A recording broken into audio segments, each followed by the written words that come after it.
नमस्कार मित्रों, मैं गौरव मेहता स्वागत करता हूं अपने YouTube चैनल जेन्युइन एस्ट्रोलॉजी में। और आज हम बात करेंगे गुरु ग्रह के मकर राशि में आने के बाद प्रभाव के बारे में। तो वीडियो को एंड तक ज़रूर देखें। मित्रों, गुरु को एक नैसर्गिक शुभ ग्रह माना जाता है।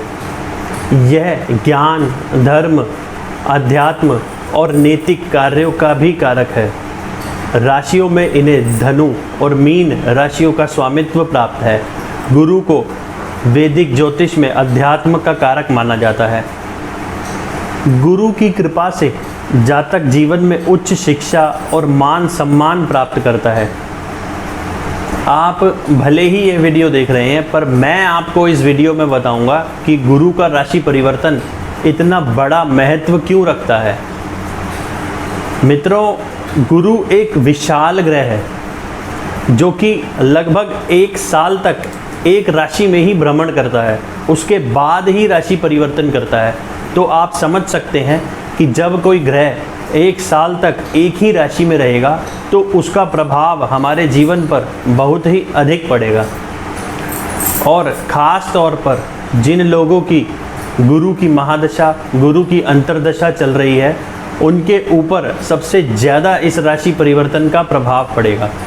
क्योंकि जिस ग्रह को हम गोचर में देखते हैं, उस ग्रह की महादशा, अंतर्दशा भी चल रही हो तो उसका प्रभाव सबसे अधिक हम पर रहता है। 20 नवंबर 2020 को गुरु मकर राशि में गोचर करेंगे, या यूं कहें राशि परिवर्तन करेंगे। एक ही बात है, मकर राशि गुरु की नीच राशि है। इस राशि में गुरु इतना अच्छा महसूस नहीं करते हैं, पर हमको यह भी नहीं भूलना चाहिए कि गुरु नैसर्गिक एक शुभ ग्रह है। उदाहरण के तौर पर आपको समझाने का प्रयास करता हूँ। जैसे एक अध्यापक जो बचपन से ही लोगों को शिक्षित करता है, अपना ज्ञान देता है, क्या वो कभी किसी विद्यार्थी का बुरा चाहेगा? नहीं। और यहाँ पर कुछ भटकाव जरूर गुरुदेव यहाँ पर दे सकते हैं। गुरुदेव धर्म, विवेक शक्ति और ज्ञान के प्रति कुछ रुचि में यहाँ पर कमी कर सकते हैं। इससे यह मालूम चलता है कि इस साल के दौरान सभी राशि वालों को जो भी निर्णय लेना है वह बहुत ही धैर्यपूर्वक ही लेना है। निर्णय आपका गलत ना हो, इसका बहुत ही आपको ध्यान रखना होगा। सभी राशि वालों को 2020 साल के अंत तक गुरु का संचार मकर राशि के अंदर ही रहेगा। अब जानते हैं बृहस्पति देव मकर राशि में किन किन नक्षत्रों में रहेंगे। बृहस्पति 20 नवंबर से उत्तराषाढ़ा नक्षत्र में ही रहेंगे 6 जनवरी तक, जिसके स्वामी सूर्य देव हैं। फिर 7 जनवरी से बृहस्पति श्रवण नक्षत्र में चले जाएंगे, जो कि चंद्रमा का नक्षत्र है।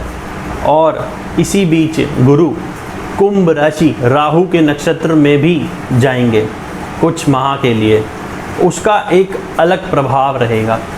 फिर 20 जुलाई 2021 को धनिष्ठा नक्षत्र में आएंगे, जो कि मंगल का नक्षत्र है। 20 नवंबर 2021 तक देवगुरु बृहस्पति 20 जुलाई से 20 नवंबर तक मकर राशि में ही धनिष्ठा नक्षत्र में रहेंगे गुरुदेव। मित्रों, कोई भी अगर आपको गोचर या राशि परिवर्तन आप देखते हैं तो सबसे पहले हमको यह ध्यान में रखना चाहिए कि वह ग्रह काल पुरुष की कुंडली में कौन से भाव में जा रहा है। जैसे काल पुरुष की कुंडली एक ढांचा कुंडली होती है, जो 12 भावों की कुंडली होती है, जिससे हम भावों को देखते हैं। तो गुरु मकर राशि यानी कि 10 नंबर राशि में जा रहे हैं, जो कि काल पुरुष की कुंडली में 10वें भाव में पड़ती है। 10वां भाव क्या है? कार्य क्षेत्र, मान सम्मान, प्रतिष्ठा, अधिकार। तो गुरु का सबसे अधिक प्रभाव मकर राशि में जाने के बाद सभी के रोजगार से संबंधित चीज़ें सबसे ज़्यादा घटित होंगी। अब यह अच्छी होंगी या बुरी, यह निर्भर करेगा आपकी जन्म कुंडली में मकर राशि कहाँ पर पड़ती है, उस भाव में बृहस्पति का गोचर, वहाँ पर कौन कौन से ग्रह हैं, वो कौन सा भाव है। अगर आपकी जन्म कुंडली में मकर राशि का ही गुरु है तो वहाँ पर ये राशि परिवर्तन आपको उस भाव का पूर्ण सुख देगा, कोई बड़ा इवेंट होगा। तो ऐसे बहुत सी चीज़ें देखी जाती हैं जो गुरु का गोचर मैं आपको बताने जा रहा हूँ मकर राशि के लिए। ये एक सामान्य गोचर फल है, बाकी किसी विशेष परिस्थिति के लिए आपको अपनी जन्म कुंडली का विश्लेषण करवाना अनिवार्य होता है, क्योंकि और भी चीज़ें होती हैं जो देखी जाती हैं, जैसे कि महादशा, अंतरदशा, अष्टक वर्ग, नक्षत्र, षडबल, ग्रहों की युति, भाव बल। इसके बाद ही हम कोई निष्कर्ष निकाल सकते हैं। तो अब हम बात कर लेते हैं सभी राशियों पर इसका क्या प्रभाव रहेगा। मिथुन लग्न और मिथुन राशि वाले जातकों के लिए देवगुरु बृहस्पति का गोचर अष्टम भाव में होने जा रहा है। अष्टम भाव आयु, जीवन, मृत्यु, मृत्यु तुल्य कष्ट, अध्यात्म, आकस्मिक परिवर्तन, असाध्य रोग का भी है। यहाँ पर बृहस्पति देव का बैठना आध्यात्मिक उन्नति और ज्ञान के पहलू से तो अच्छा है। ज्ञान में वृद्धि करते हैं बृहस्पति देव यहाँ पर बैठे हुए। पैतृक संपत्ति से भी आपको लाभ हो सकता है, पर कुछ न कुछ मानसिक परेशानी यहाँ पर मिलने के आपको संकेत हैं।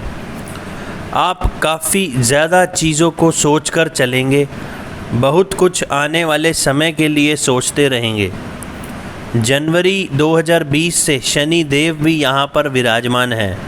तो मित्रों, अगर जो आपकी जन्म कुंडली में अष्टक वर्ग में इस भाव को अच्छे बिंदु प्राप्त हैं या इस राशि को अच्छे बिंदु प्राप्त हैं, तो ये गोचर आपके लिए अच्छा होने जा रहा है, अन्यथा नहीं। आपको तनाव बिल्कुल भी नहीं लेना है। किसी भी बात को लेकर तनाव की परिस्थिति में भी आपको अपना दिमाग बहुत ही ठंडा रखना है। कुछ मिथुन वालों को साल 2020 में कोई गंभीर बीमारी हुई हो सकती है या आगे होने का भी कुछ संभावना नज़र आती है। तो आपको अपनी सेहत को लेकर के बहुत ज़्यादा ध्यान रखने की आवश्यकता है। गुरु यहाँ से बैठकर पांचवी दृष्टि से आपके 12वें भाव को देखेंगे, जो कि खर्चों का है। तो यहाँ पर खर्चों की कुछ अधिकता बढ़ेगी और अधिकांश खर्च आपका कोई लंबी दूरी की यात्रा पर या कोई देश विदेश की यात्रा पर भी हो सकता है। जो कुछ समय से आप भ्रमित थे, तो अब ये भ्रम होना और भ्रमित होना, उससे तो आपको मुक्ति मिलेगी। और विदेश में सेटल होने के लिए यह समय आपके लिए काफ़ी अच्छा है, काफ़ी अनुकूल रहेगा। घर के बड़े बुज़ुर्गों पर भी कुछ धन खर्चा हो सकता है। आपके 12वें भाव में राहु का भी भ्रमण रहेगा, तो आपने अगर कोई गलत कार्य बिल्कुल भी नहीं करना है। अगर राहु की दशा चल रही है और आप इस समय कुछ गलत कार्य कर रहे हैं, तो यह समय आपके लिए बहुत ही कष्टकारी हो सकता है। जो लोग गलत अनैतिक काम कर रहे हैं, उनके जेल जाने की भी संभावना यहाँ पर बनती है, क्योंकि अभी शनिदेव अष्टम में, राहु देव 12वें में और गुरुदेव यहाँ पर अष्टम में चलेंगे।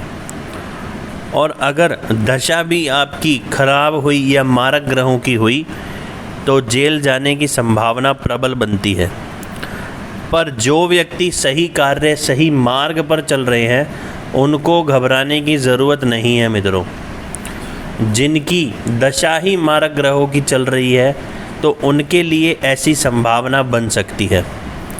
कोई भी बड़ा इन्वेस्टमेंट होने की संभावना भी यहाँ पर दिख रही है।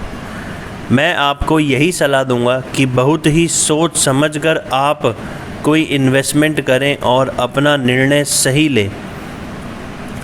यहाँ से गुरु की सप्तम दृष्टि दूसरे भाव पर, जिस कारण परिवार की प्रगति के लिए तो समय अच्छा है, पर धन को जोड़ कर के चलना थोड़ा इस समय अंतराल में मुश्किल रहेगा। वाणी पर आपको नियंत्रण रखने की आवश्यकता रहेगी। गुरु की नवम दृष्टि चतुर्थ भाव पर पड़ेगी, तो यहाँ अगर मकान या भूमि से संबंधित कोई आपने निर्णय लेना है तो कुछ सावधानी के साथ ही निर्णय आपको लेना चाहिए। मकान वाहन लेते समय सभी कागजी कार्रवाई बहुत ही अच्छे से आपको करनी है। माता के साथ संबंध आपके मधुर होंगे। अब बात कर लेते हैं नक्षत्र वाइज। तो 20 नवंबर से 6 जनवरी 2021 तक बृहस्पति देव सूर्य के नक्षत्र में रहेंगे। तो इस समय अंतराल के दौरान आपकी भागदौड़ काफ़ी ज़्यादा बढ़ सकती है। आपके अपने छोटे भाई बहन से मुलाकात भी हो सकती है। आपका खुद का पराक्रम बड़ा चढ़ा रहेगा। किसी व्यक्ति से अगर बात भी आप करते हैं तो बहुत ही सोच समझकर आपको बोलना चाहिए। 7 जनवरी 2021 से 19 जुलाई 2021 तक बृहस्पति देव चंद्रमा के नक्षत्र में रहेंगे। तो इस समय अंतराल में धन को लेकर के कुछ परेशानी मिलने का समय, धन से जुड़ी घटनाएं भी इस समय होंगी। कुछ परेशानी के बाद धन मिलने के भी संकेत हैं। परिवार में समय अच्छा व्यतीत होता रहेगा। 20 जुलाई 2021 से 20 अक्टूबर 2021 बृहस्पति देव मंगल के नक्षत्र में रहेंगे।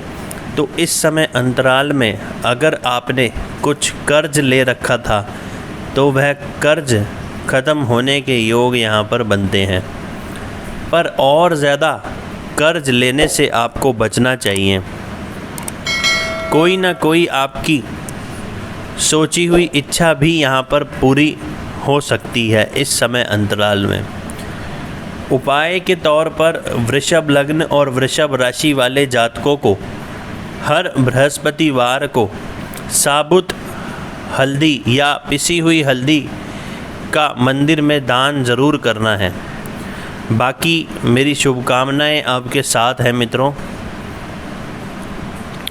तो वीडियो अगर आपको थोड़ा भी अच्छा लगा हो तो इसको लाइक करें, शेयर करें और सब्सक्राइब करें, ताकि ऐसी ज्ञानवर्धक वीडियो आपके भाई बंधुओं तक भी पहुंचती रहे और इस ज्योतिष विज्ञान